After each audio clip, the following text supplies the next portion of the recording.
नमस्कार. महा MTVमध्ये आपल्या सर्वांचं हार्दिक स्वागत आहे. मी चंद्रशेखर नेने, आंतरराष्ट्रीय घडामोडींचा अभ्यासक.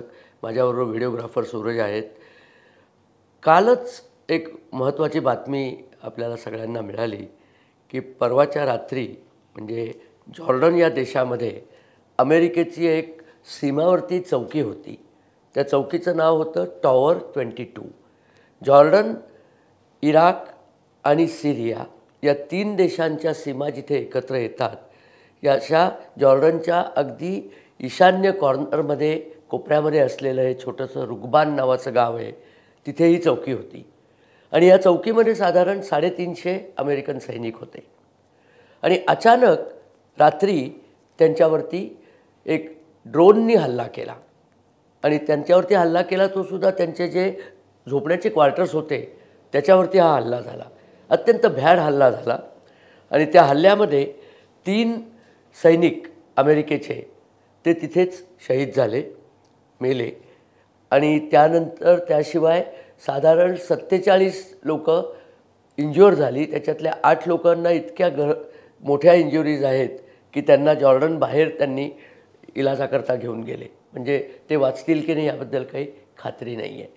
हे 3 जे सैनिक गेले त्यांची नावं होती स्पेशालिस्ट ब्रेओना मॉफेट, 23 वर्षाचा मुलगा होता. सार्जंट विल्यम रिव्हर्स हा एक सार्जंट म्हणजे थोडा सिनियर नॉन कमिशन्ड ऑफिसर होता. आणि स्पेशालिस्ट केनेडी सॉन्डर्स 22 वर्षाचा मुलगा होता. अमेरिकेची सैनिकांपैकी ही अशी फ्रेश तुकडी, 2 फ्रेश आणि 1 एक्सपिरियन्स असे 3 जण होते. आणि या 3घांचा तिथे मृत्यू झाला. इतकं मी विस्ताराने का सांगतोय त्याचं एक कारण आहे. इस्रायल आणि हमास यांच्यामधलं युद्ध आता 7 ऑक्टोबरला जे सुरू झालं आहे ते अजून चालूच आहे. आपण बघतोय रोज त्या युद्धाची परिमिती वाढती आहे, त्याची परिणामकारकता वाढती आहे आणि त्याच्यातून झालेलं नुकसान ते सुद्धा वाढतं आहे. एकूण टेन्शन्स त्या सगळ्या भागामध्ये, पश्चिम आशिया भागामध्ये टेन्शन्स प्रचंड वाढलेली आहेत. हे कमी म्हणून येमेन देशातल्या हौती बंडखोरांनी जहाजांवरती हल्ले चालवलेत. लाल समुद्रातनं जी जहाजं जातात त्या जहाजांवरती हल्ले करतायत आणि ते हल्ले थांबवण्याकरता अमेरिका, इंग्लंड आणि इतर 8 युरोपियन देश, त्याच्यात हॉलंड सामील आहे, डेन्मार्क सामील आहे, त्या सगळ्यांनी आपापली नौदलाची जहाजं तिथे पाठवलेली आहेत या हौती बंडखोरांच्या हल्ल्याला तोंड देण्यासाठी. भारताने आपल्या नेव्हीची जहाजं पाठवली आहेत आणि आत्तापर्यंत भारताच्या नौदलांनी उल्लेखनीय कामगिरी केली आहे. त्यांनी 2 जहाजांची तर पूर्णपणे सुटका केली आहे. कालच एक जहाज आपल्या INS विशाखापट्टणम या लढाऊ जहाजांनी सोडवलं आणि त्याच्यातनं त्या जहाजात काम करणारे खलाशी, ज्यात 19 पाकिस्तानी खलाशी होते, 1 भारतीय खलाशी होता, त्या सगळ्यांना सुरक्षितपणे बाहेर काढलं. आणि हे हल्ले मुद्दाम केले जात आहेत हौती बंडखोरांकडनं अशा करता की त्यांना ते असं सांगतात ॲटलिस्ट की इस्रायल आणि हमास यांचं युद्ध जर थांबलं नाही, इस्रायलनी जर गाझापट्टीतले हल्ले थांबवले नाही तर आम्ही असंच करत राहू. आता हौतीसारखी लोकं किंवा आत्ता हा जो हल्ला झाला अमेरिकेच्या टॉवर 22वरती, हे कसं शक्य आहे? कारण हे हल्ला करणारे जे छोटे छोटे गट आहेत, हौती हा तसा छोटाच गट आहे. येमेन देशामधला 1/3 भाग त्यांच्या कब्जात आहे, पण तो अत्यंत प्राथमिक अवस्थेतले ते लोक आहेत. प्रिमिटिव्ह ज्यांना इंग्लिशमध्ये म्हणतात त्याप्रमाणेचे लोक आहेत. त्यांच्याकडे म्हणजे याला म्हणतात ना, वानराला जर एक माकडाला वस्त्रा दिला तर माकड कोणाचाही गळा कापतं, तसा प्रकार थोडासा झालेला आहे. बंदर के हात उस्तुरा अशी एक हिंदीमध्ये म्हण आहे. तर तसं करून यांच्या हातामध्ये इराणनी अतिशय घातक शस्त्र पुरवलेली आहे. बॅलिस्टिक मिसाईल्स पुरवलेली त्यांच्या हातात आणि ती मिसाईल वापरून हे जहाजांवरती हल्ले करत आहेत. म्हणजे जागतिक जहाजांचा जो व्यापार आहे, जागतिक व्यापाराला खीळ पाडायची आणि जेणेकरून इस्रायलला हमासवरती हल्ले करणं थांबवायला भाग पाडायचं, असा बहुतेक या सगळ्यांचा कट आहे. आणि इराण प्रत्येक वेळेला काय सांगतो की आम्ही हे हल्ले केले नाहीत, हौतींना आम्ही शस्त्रास्त्र पुरवली, ते नाकारता येत नाही कारण ती दिलीच आहेत, परंतु त्यांच्यावरती आमचा काही कंट्रोल नाही आहे. काय करतात ते स्वतःच करतात. आता हा जो जॉर्डनवरचा हल्ला झाला तर असं म्हटलं जातं की कतईबा हिजबुल्ला, कतईब अल हिजबुल्ला ही जी एक अत्यंत दहशतवादी जमात आहे, दहशतवादी टोळीच म्हणूया आपण, ती सिरियामध्ये कार्यरत आहे. तशीच ती शिया लोक ते असल्यामुळे इराकमध्ये सुद्धा ते कार्यरत आहेत. त्या कतईब हिजबुल्ला गट इराकमध्ये कार्यरत आहे. त्या कतईब हिजबुल्ला इराकमधल्या गटाने जो ISISचाही एक भाग आहे त्यांनी या हल्ल्याची जबाबदारी घेतलेली आहे. ते इस्लामिक रेझिस्टन्स ऑफ इराक या नावाची त्यांची टोळी आहे आणि त्यांनी सांगितलं आम्ही हा हल्ला केला. आता हा हल्ला कसा झाला हो? शाहीद 2 हे जे एक ड्रोन आहे, हे ड्रोन पुन्हा इराणनी तयार केलं आहे आणि इराणनीच या कतईब हिजबुल्लाला पुरवलेलं आहे. या ड्रोनमध्ये 8 ते 50 किलोची स्फोटकं भरायची, ड्रोन सोडायचा आणि ड्रोननी जाऊन तो हल्ला करायचा. नंतर ड्रोन पडला तरी फारसं नुकसान नसतं. आणि यावेळेला त्यांनी केलं काय की अमेरिकेच्या टॉवर 22मध्येही ड्रोन्स आहेत ना, ती ड्रोन सर्वे करता जातात इराकमध्ये, सिरियामध्ये, सगळीकडे. कारण सगळीकडे दहशतवाद्यांचं साम्राज्य आहे. ते सर्वे करणारी ड्रोन जेव्हा रात्री परत येतात तेव्हा त्या परत येणाऱ्या ड्रोनच्या शॅडोमध्ये यांचं ड्रोन आलं. त्यामुळे असं अमेरिकेने सांगितलं आर्मीनी की आम्हाला ते डिस्टिंग्विश करता आलं नाही, आम्हाला त्याच्यात फरक करता आला नाही की आमचं ड्रोन आलं त्याच्याचबरोबर हे दुसरं ड्रोन आलं. आम्हाला काही कळायच्या आतच त्या दुसऱ्या ड्रोननी आमच्यावरती हल्ला केला.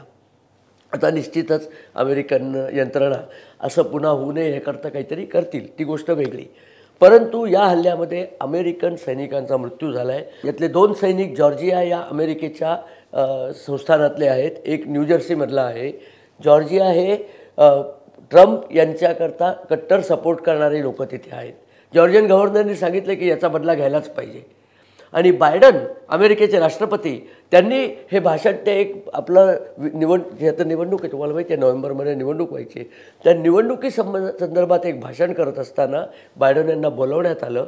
ते आत गेले, त्यांना हा रिपोर्ट मिळाला, ते परत भाषणात आले आणि भाषणात त्यांनी या तिन्ही सैनिकांना श्रद्धांजली अर्पण केली आणि सांगितलं की याचा बदला अमेरिका जरूर घेईल. इथे आपल्याला सांगायची गोष्ट अशी आहे की 7 ऑक्टोबर 1941 हा एक महत्त्वाचा दिवस आहे. त्या दिवशी जपानच्या नेव्ही आणि एअरफोर्सनी अमेरिकेच्या पर्ल हार्बर या हवाई बेटात असलेल्या नेव्हल मोठ्या तळावरती हल्ला केला. अतिशय प्रचंड मोठा हल्ला झाला. त्याच्यावर पर्ल हार्बर नावाचा एक सिनेमासुद्धा आपण पाहिल्याच, आपल्याला आठवत असेल. त्या हल्ल्यामध्ये अमेरिकन नौदलाची प्रचंड हानी झाली. अनेक सैनिक आणि नौदलाचे सैनिक आणि एअरफोर्सचे सैनिक मरण पावले आणि त्या हल्ल्यानंतर संपूर्ण अमेरिकेमध्ये एक प्रकारचा उन्माद लोकांमध्ये आला आणि ते म्हणले की अमेरिकेने दुसऱ्या महायुद्धात उतरायलाच हवं. तोपर्यंत लक्षात घ्या, अमेरिका स्वतःहून दुसऱ्या महायुद्धात उतरलेली नव्हती. जर्मनी आणि जपान आणि इंग्लंड आणि बाकी देश जरी महायुद्ध लढत असले तरीसुद्धा अमेरिका त्या युद्धात उतरली नव्हती. अमेरिका तटस्थ होती. 7 ऑक्टोबरच्या हल्ल्याने अमेरिकेला या युद्धात उतरायला लागलं. एकदा अमेरिका युद्धात उतरल्यानंतर जर्मनीचा पराभव अटळ होता. खरं म्हणजे 7 ऑक्टोबरचा हल्ला झाला तो जर्मनीलासुद्धा जपाननी कळवलं नव्हतं.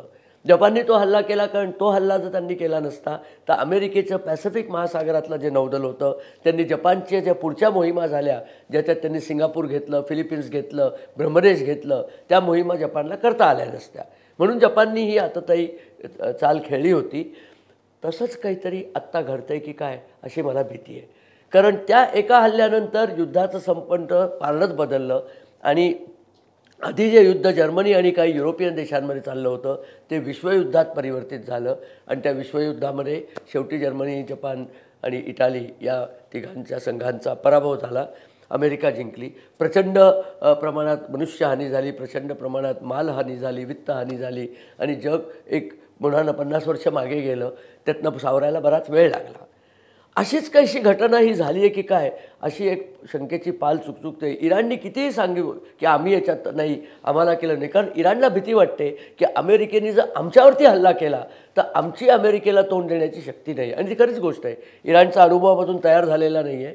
अमेरिकेने जर इराणवरती हल्ला करायचं ठरवलं तर इराणची अवस्था अत्यंत गंभीर होणार आहे. कारण आजच्या घडीला इराणवरती इतके निर्बंध आहेत की तो देश निर्बंधांमुळे जरा जर्जर झालेला आहे. लोकांचं आयुष्य चांगलं नाही आहे. लोक भयंकर चिडलेली आहेत. परंतु मुल्ला मौलवींना हा देश तसाच चालवायचा आहे. त्यांना लढाईच करायची, फक्त लढाई करायची हे सांगण्याची हिंमत मात्र नाही आहे. अशी परिस्थिती सध्या पश्चिम आशियाच्या राजकारणात चाललेली आहे. इराण हुतींना शस्त्रास्त्र पुरवतो, हिजबुल्लाला शस्त्रास्त्र पुरवतो, हे कतईब हिजबुल्ला जे आहेत इराकमधले त्यांना देतो. आणि अमेरिकेच्या आर्मीने सांगितलं की 7 ऑक्टोबरपासनं आत्तापर्यंत आमच्यावरती जवळजवळ 160 वेगवेगळे हल्ले झालेले आहेत. अमेरिकेचे जिथे जिथे ठाणी आहेत पश्चिम आशियामध्ये त्या सगळ्या ठाण्यांवरती असे हल्ले झालेले आहेत.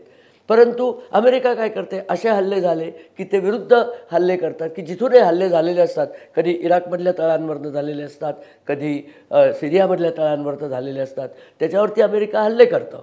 ते सर्व ठीक आहे, पण आत्तापर्यंत एकसुद्धा सैनिक मरण पावलेला नव्हता. अमेरिकेसारख्या देशाला त्यांचे सैनिक शत्रूच्या हल्ल्यात मरण पावणं ही प्रचंड मोठी मानहानी असते. कुठल्याही देशाला आपले सैनिक मरण पावले तर वाईट वाटतंच. आपल्याला जेव्हा उरीचा हल्ला झाला ताबडतोब आपण त्याच्यावरती हल्ला केला होता पाकिस्तानवर. बालाकोटचा हल्ला आपण पुलवामाचा हल्ल्यामध्ये आपले 41 CRF जवान गेले, त्यानंतर आपण केला होता. अमेरिका आता याचा बदला नक्की घेणार. आणि लक्षात ठेवा, हे निवडणुकीचं वर्ष आहे. जो बायडनला पुन्हा निवडून यायचं आहे. जो बायडनचं नाव अमेरिकेत इतकं बद्दू झालेलं आहे की हा मनुष्य काहीच करत नाही. अफगाणिस्तानातनं पळून जातो, इराकमधनं पळून जातो, जिथे असेल तिथनं हा पळूनच जातो, लढाईला उभा राहत नाही, इराणविरुद्ध कठोर भूमिका घेत नाही, अशी त्याच्यावरती टीका अमेरिकेतल्या सगळ्या मीडियातनं सध्या होती आहे. आणि ट्रम्प तर याचा फायदा उठवणारच आहे. ट्रम्प सांगणार आहे, मी असतो तर कोणाची हिंमत झाली नसते असं करण्याची. हा मनुष्य इथे बसवलेला आहे तुम्ही, त्यामुळे ही सगळी शत्रूची हिंमत होते की अमेरिकेची माणसं मारता. तुम्ही बघाल आज उद्याची जी इलेक्शनमधली भाषणं असतील ती या 3 शहीदांचं नाव घेऊन केवढा उन्माद अमेरिकेत भडकवला जाईल. आणि त्या उन्मादाकरता जो बायडनला याला उत्तर द्यावंच लागेल. पंतप्रधान नरेंद्र मोदींनी जे उत्तर दिलं होतं अगदी तेच उत्तर जो बायडननी आपल्या पत्रकार परिषदेत दिलं की आम्ही कुठे हल्ला करू, आम्ही ठरवू कधी हल्ला करायचा, कुठे हल्ला करायचा, पण अमेरिका याचा बदला घेणार. या त्याच्या स्टेटमेंटनंतर संबंध पश्चिम आशियामध्ये धडकी भरलेले. इस्रायल तर अर्थात आनंदित झालेला आहे की अमेरिका जर सक्षमपणे स्वतः या युद्धात उतरली तर इस्रायलचा भार थोडासा हलका होतो. परंतु या युद्धाची व्याप्ती खूप वाढू शकते. आत्ताच हुतींवरती प्रचंड बॉम्बिंग चालू आहे, कारण लाल समुद्रातला जो व्यापारी ताफा आहे त्या ताफ्यावर हल्ले होणं कुठल्याच देशाला परवडणारं नाही, इराण सोडून. कारण इराणचं सगळं तेल हे लाल समुद्रातनं जातच नाही, ते पर्शियन आखातातनं जातं. पण आता इराणला धडा शिकवायला पर्शियन आखातात अमेरिका हल्ला करणारच नाही असं सांगता येत नाही. या सगळ्याचा परिणाम म्हणजे भारतात येणारं तेल महाग होणार आहे, आपल्याला महागाईच्या झळा बसणार आहेत. आपण सगळ्यांनी सावध राहायला पाहिजे.